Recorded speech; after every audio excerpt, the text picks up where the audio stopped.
December 4th brings a new moon in Sagittarius and a solar eclipse, and today I'm going to be sharing a few ideas for how you may want to honor this time. Hi, welcome to Gently Being.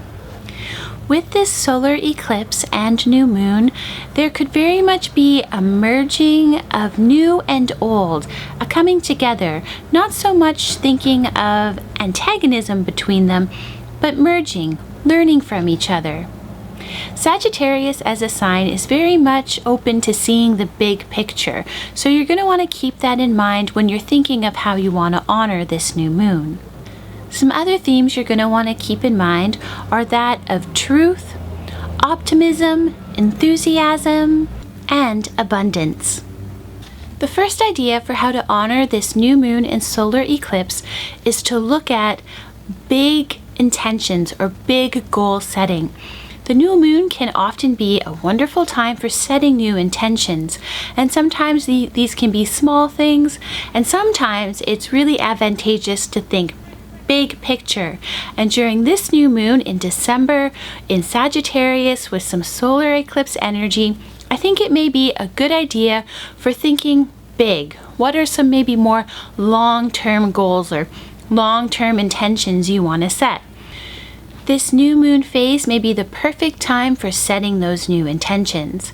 The next idea is for really tuning in to the power of this enthusiasm and optimism that may be going on around you in this sign of Sagittarius.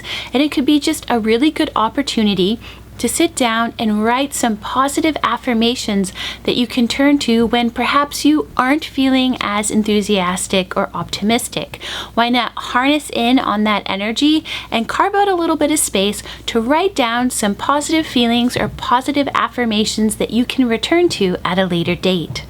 And lastly, it may be a wonderful time to look at traditions you may want to revitalize in your own life.